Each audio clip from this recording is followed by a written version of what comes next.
Maya, the year 1500 BC to the year 0. Mainly they were nomadic agriculture people, so people were not settling and building these monumental structures. They were mainly having small platforms with perishable material structures on top. So you can imagine something like, let's say, the service area, but right here, a little platform of maybe 3-4 steps, and then a perishable material building on top. Now, in the classic period, that's when the monumental structures began to rise. So around the year 200 to the year 900 AD, that's when we get multiple layers of construction right here. So the first one, well, you can imagine it was something like this, but a lot smaller. And then from there, they added to it, and they added to it, just like the map that I showed you guys. When I passed the Maya world map, let me see if I brought it. And anybody turn it around? You guys turn this one around, and you saw on the other side, this, right? So in here, in this one, we're seeing 2 stages of construction. But inside of these, we get 5 stages of construction during this period of 200 to 900 AD. By the year 1000 AD, all of the Maya world in the center, so let's say where it says Guatemala, to where we have these 3 towers, which is a site called Ixpujil. So from Ixpujil to where it says Guatemala, the Mayas concentrated themselves during the classic period right in the center of this image.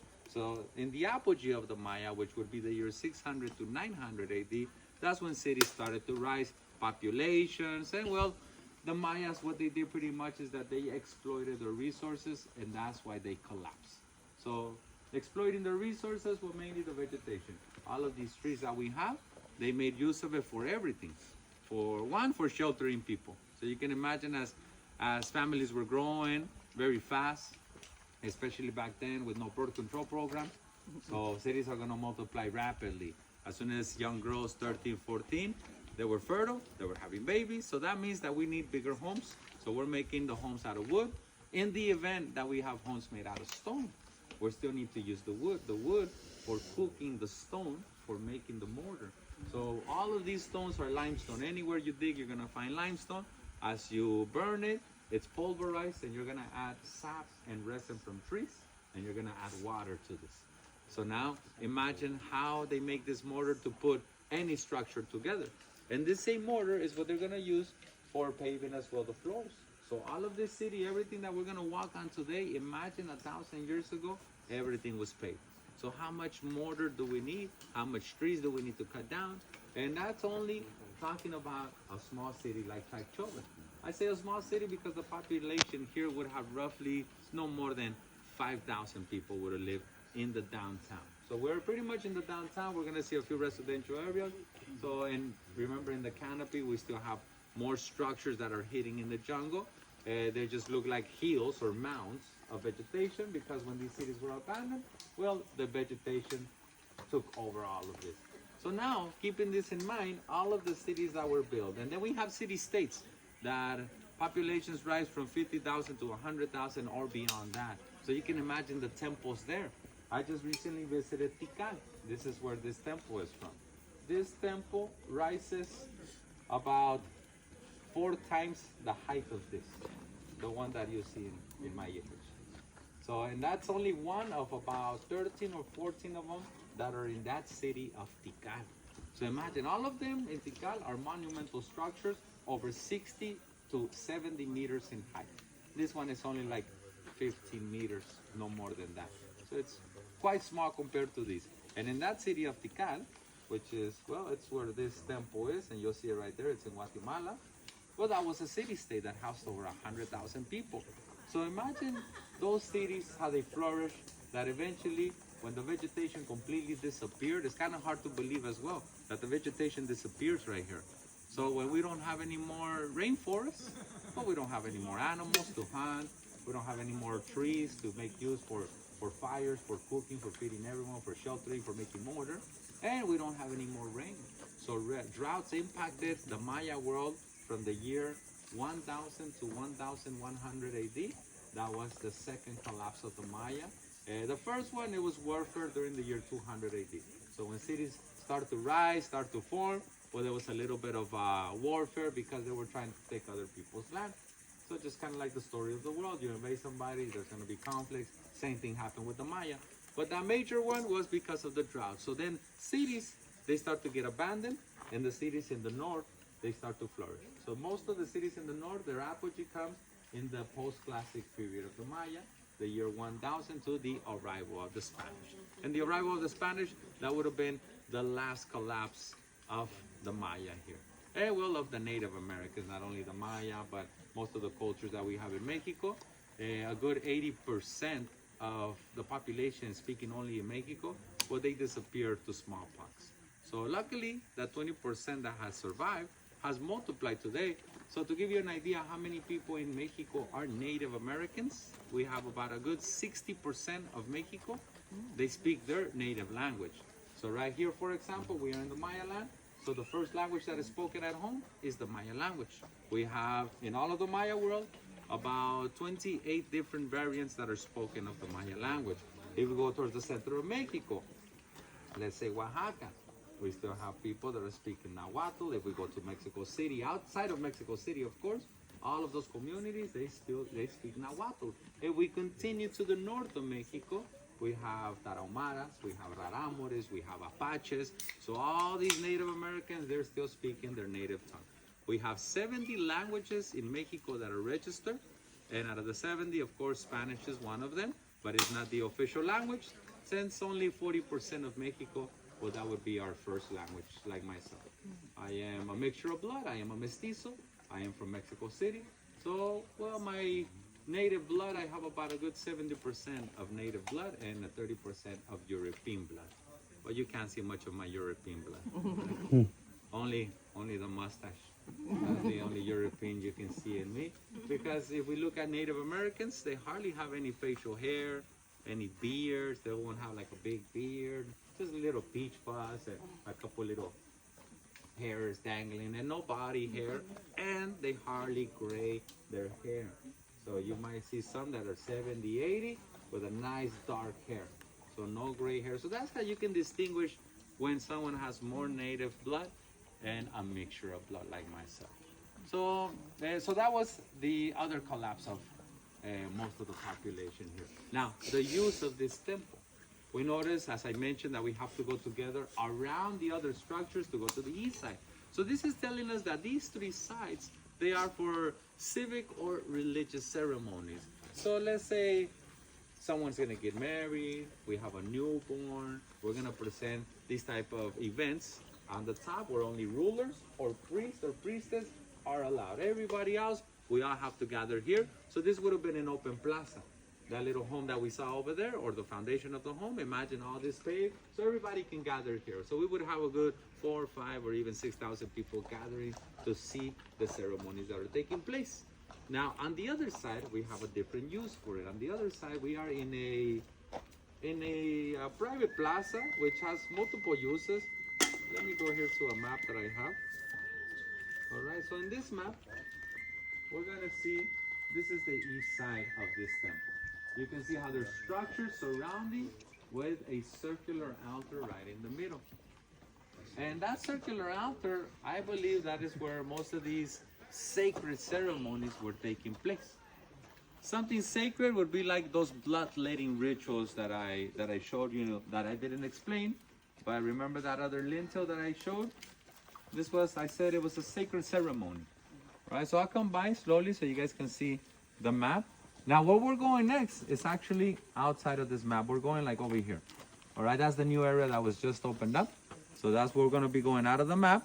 But on this side, that circular altar is probably where they were doing these type of ceremonies. Now, if you look closely, we have the wife and the husband. The wife is the one that's kneeling in front of the husband. And she is the one doing the bloodletting. So they're going to pierce a part of their body, and they're only going to pour only their blood, but not their life. Their blood is going to be soaked on paper, which is the paper like I showed you my birth certificate. So that's bark paper, is made from the banyan tree, or the bark of the banyan tree. And they're going to soak it with copal, and copal would be the sap of a tree, which was their incense, and the blood of the rulers. And when they ignite that, if she's the one that's doing the bloodletting, because the husband, he's holding a torch, So he's not doing the bloodletting. He also gets his turn. He doesn't get away, okay? They also do bloodlettings. But what she's doing is she has pierced her tongue and she's passing a thorny rope right through her tongue. So that's what you see that's in her hands, and you'll be able to see the thorns, right? So imagine this process. This has to be painful.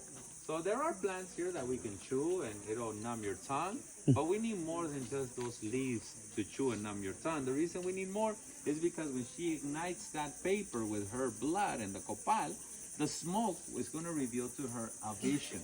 So in order to see a vision, what do we need to do? Take more drugs? There you go. We need to take more psychedelic plants. Yeah. Will come, all right? So some psychedelic plants and an alcohol beverage, and we're ready for the ritual. So now that we're drunk and high, now we're not going to feel any pain. Now we're ready to pour our blood, and now we'll be able to see a vision. So the vision that we're seeing is on this side, all right? So here is the incense burner. I'll come back around in a little bit. And there is the vision, and it rises like a snake. And from the mouth of the snake, it opens up, and you have a guy right there. All right, so I'll come by closely. By the way, their names, we know exactly who they are because of the hieroglyphic writing that you're seeing. It tells us the name of the rulers, and it tells us the name of who that individual that is coming out from the mouth of the serpent. So the rulers are the woman, the one doing the bloodletting. She is Cabalshok in Maya. Cabalshok translates to, we'll put it on this side. Cabalshok would be Lady Shark. That's her name, Lady Shark.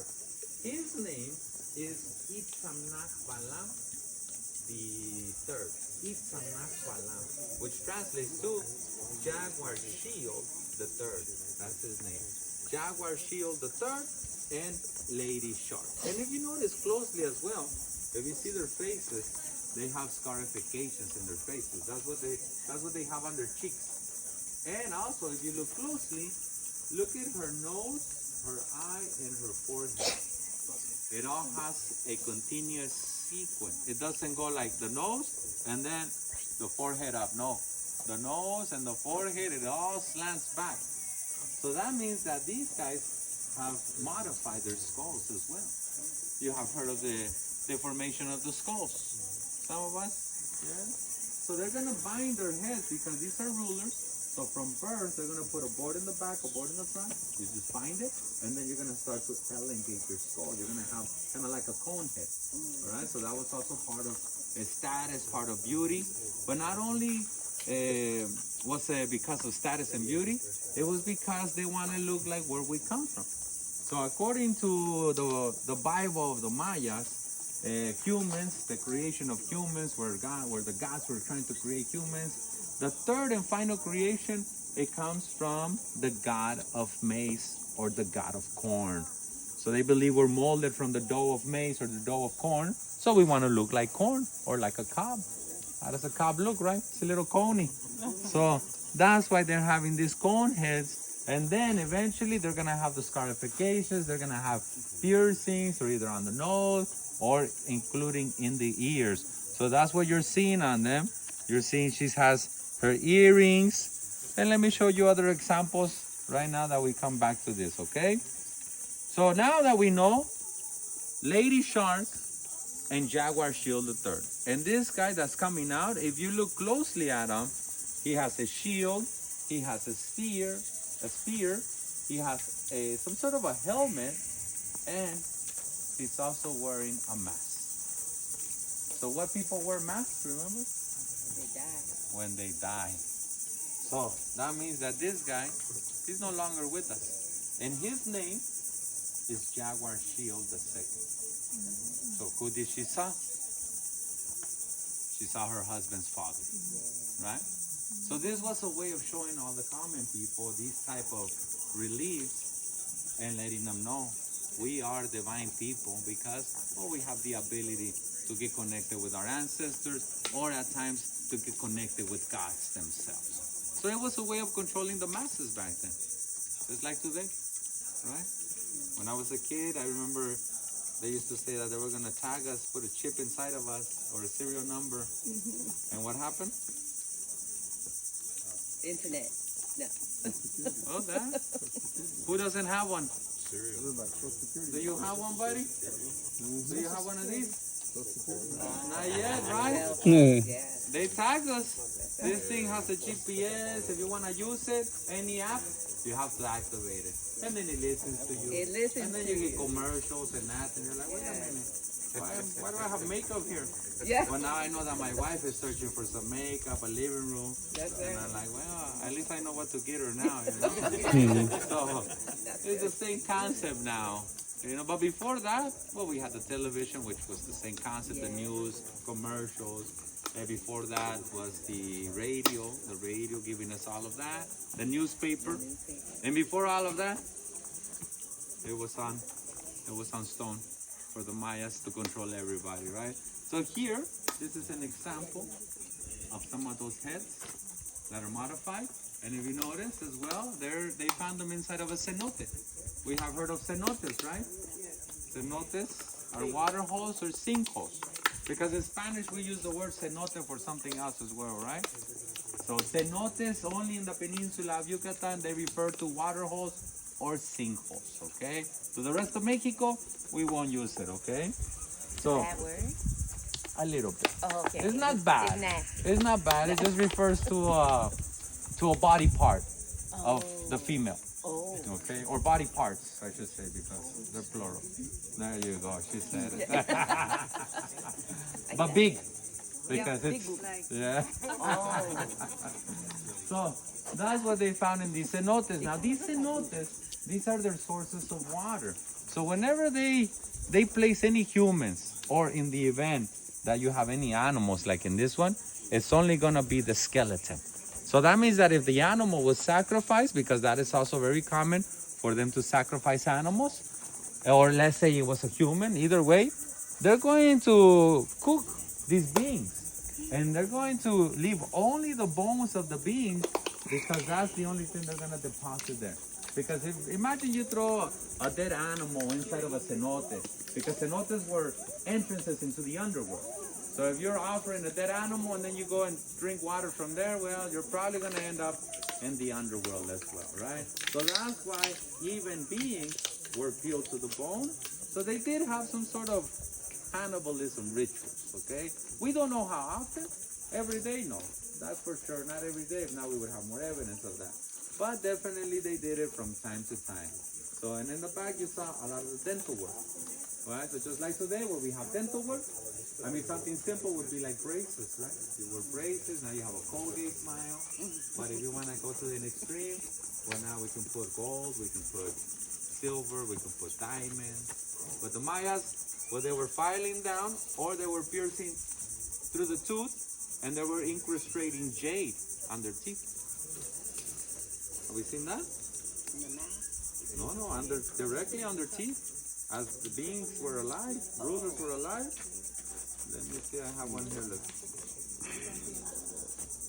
And this is the way they would make any piercing into anything, any hole into teeth, to their necklaces, because we know that they're wearing necklaces, so they need to make a hole. And that is the tool that they use. They use the bow drill. So imagine that, a bow drill. It's made out of wood, no metals, remember, nothing like that. So with a lot of friction, you're just gonna go at it. You can imagine the guy just kind of like the dentist today. You go in there and they're drilling in there, but it's just gonna be a little bit more time consuming. There you go. Huh? But remember, Maya's time is what they had, and they made good use of it because, well, it becomes the most advanced civilization in the world at its time. So another reason why the jade, now it wasn't not only to show the status, but also it was a way of keeping those teeth nice and clean, because bacteria does not build up on jade. All right, so another purpose of that. So now you can imagine how they look. They have the dental work, they have the scarifications, they have piercings, the elongated skull. And now let's look at how a ruler would look. There it is, look at this. Tan, tan, tan. This is a handsome man of 1,000 years ago. Now also, if you notice, he has cross vision. That's also done from birth. So as they're elongating their skull, they're tying a bead that's gonna dangle in between the eyes. So that infant is forced to look at this bead, and eventually is gonna have cross vision or cross eye. So it's gonna be another sign of status and beauty for them to have that. And of course, the headdress, only rulers wear these type of feathers. They come from a bird called quetzal. So the quetzal, we can find them in the highlands of the Pacific side. Right now, mostly only in Guatemala is where they've spotted them, because they also lives in Chiapas, which is the state of Mexico, but they haven't found them or seen any of them lately in Chiapas. So headdresses, all right? So that's how rulers would look. Now let me show you a little bead that I have right here. I have found through my guiding days. So you guys can see how they're drilling through these. Look at this one. Using a bow drill. And this is something that they bury them with, just like today when we pass away, you put their favorite necklace, their watch, I don't know, anything, and you dress them up, and then there they go, and you put them to sleep. So back then it was the same. They were dressing them up, they were putting any offerings with them, any necklaces, depending the status, of course, right? If you were someone of a very high status, well, probably it's going to be jade and obsidian and many other offerings that they're going to deposit. So this I found in the site of Sivanche, which is another site that is also available to you guys through the cruise line, but it's just an all-day tour, because it's 2 hours there, or 2.5 hours there, 2.5 hours back, and 2 hours there at the site. And it's a city that's, to say, Chacchoven is one complex, and in Sivanche we have 4 complexes. So it gives you an idea how big Sivanche is. So that's what the use of this temple would have been. And another thing, outside of civic religious ceremonies or very private religious ceremonies on the other side, they also found a painting. This is the painting that was found on the other side. And in this painting, it was in one of the rooms, so actually the other side looks a lot different, which we will get there eventually. And the painting that you see there, it has a hieroglyph. A hieroglyph, and these little strands that go from one side to the other, okay? So that little hieroglyph, what it's representing, the top half is like 5 lines or 6 lines. That represents a butterfly. The bottom half of that hieroglyph is a turtle. And you can kind of see the turtle, the head and the 2 arms of the turtle. So what the turtle and what the butterfly are representing is, the butterfly is representing Venus, and the turtle is representing the Orion spell. And those little strands that we see there, that go from one end to another end, those are representing the days that it takes for Venus to go around the Earth, or for a Venus year. And I use this term because this is the way the Mayas were expressing everything, that everything was revolving around us and not us revolving around the sun. So all the celestial bodies, everything was going around us. So another use of it, that was maybe an observatory, all right? And we're also gonna see rooms. The rooms that we're gonna see, we're not allowed to climb it either, but those rooms, they're empty, they don't have any beds. So when we see a structure with rooms that have no beds inside of a plaza, it's probably indicating that that was an administration building. So another use of this, all right? And now before we continue, this is the last one, and then we'll wrap it up and we'll continue. Remember, from birth, they grant you a patron god or a spirit. The reason of that is because of the concept of what happens after death. You know, where do we go after death? Well, today we have different concepts. Back then, the concept was all of us, our spirit is going to guide us and it's going to take us into the underworld. And then we're going to go through these 9 levels of Xibalba. And then we're going to go through the world of the living, and then through the 13 celestial levels that they believed in. So all these 3 worlds were connected through a sacred tree. That sacred tree, we can see it from here, is the biggest one that you see over there, with the big trunk. So that big one, that is, in English, is called the cotton silk tree. grows very fast. It's a very young tree. It was planted in 2002. So it's only about 23 years young, or 23 years old. All right, so it's softwood. So that's the tree that the Mayas believe that we cross through. And this is the way they used to visualize this tree. So here, 9 levels to the underworld. Why 9 levels to the underworld? Well, they also believe that the sun god, that it used to get devoured by the monster of the earth. And the monster of the earth used to protect it through the 9 levels of Xibalba. And then the monster of the earth used to give birth. This is the way they express it. Used to give birth to the sun. So why 9 levels? Well, because of the 9 lunar cycles that it also takes for just the gestation of a human. So that's why the 9. And then we have the 13 celestial bodies. Why 13 celestial bodies? Because of our 13 constellations. So that's why 13 celestial bodies. And then what happens? They believe you were reborn into that spirit that was given to you from birth. So in my event, I was a wise jaguar, so the jaguar was the one that was going to guide me. And then I'm reborn into the spirit of the jaguar. I don't reincarnate into a jaguar. So they didn't have that concept of reincarnation. Only the spirit is what you're going to be reborn into. All right? So, muy bien, amigos. Let's continue.